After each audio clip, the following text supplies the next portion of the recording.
अनि यो कलमी गर्नुको लागि चाहिने औजारहरू हुन्। यसमा यो एउटा सिगेजर छ, अनि यो नाइफ चक्कु, अनि यो चाहिँ ग्राफ्टिङ टेप भन्छ यसलाई, अनि यो साइन स्टिक हो। र यहाँ रुट स्टक चाहिँ मैले यो मेलको बिरुवालाई बनाएको छु। अनि यसलाई अब नास्पतिको कलमी बनाउन चाहन्छु। र यसको लागि सबैभन्दा पहिला यो रुट स्टकको कलमी गर्ने ठाउँसम्म यसरी कटिङ गर्नु पर्यो। त्यसपछि साइन स्टिकलाई ठिक्क चाहिने साइजमा यसरी यसको काटेर अनि यसलाई चाहिँ मैले टङ ग्राफ्टिङ गर्न चाहिराखेको छु। र यो टङ ग्राफ्टिङ गर्दाखेरि यसलाई यसरी छट्के काट्नुपर्छ र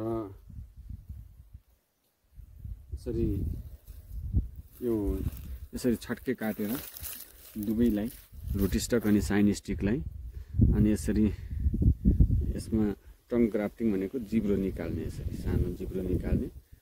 अनि यसको रुट स्टकको पनि यसरी चाहिँ यहाँ जिब्रो निकालिन्छ हैन। यसरी छड्के काटिएको छ र जसरी त्यसको जिब्रो निकालिएको छ पातलो छाला हुने गरी पातलो निक्लिने गरी यसरी जिब्रो निकाल्ने यसको पनि। अनि यसलाई चाहिँ टङ ग्राफ्टिङ भनेको यही हो। यसलाई यसरी ट्याक्क जोडेर अनि यसलाई ग्राफ्टिङ टेपले अब चाहिने साइजमा मात्रै ट्याक्कै, जस्तै यसलाई चाहिँ दुईटा अथवा तीनटासम्म यसको पालुवा पलाउने ठाउँ राखेर अरू काटेर अर्को साइन स्टिकको रूपमा प्रयोग गर्न सकिन्छ। र यसलाई यो ग्राफ्टिङ टेपलाई यसरी अनि टाइट गरेर यसरी टाइट गरेर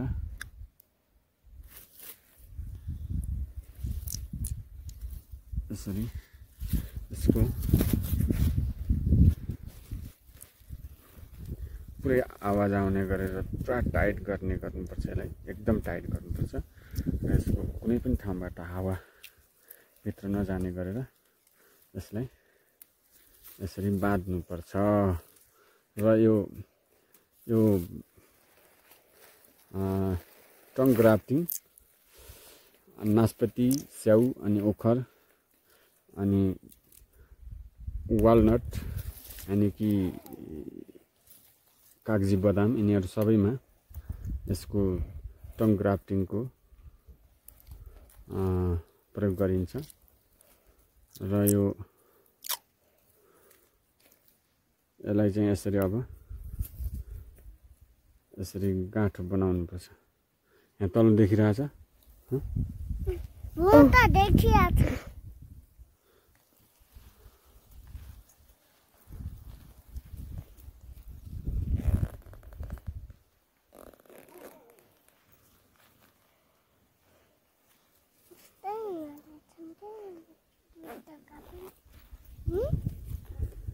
यसरी यसलाई कलमी बिरुवा बनाउन सकिन्छ।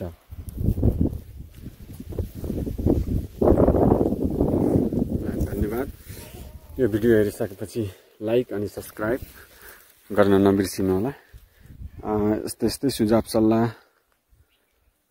र प्रतिक्रियाहरू केही दिनुपर्ने छ भने कमेन्ट बक्समा गएर कमेन्ट गर्नु होला।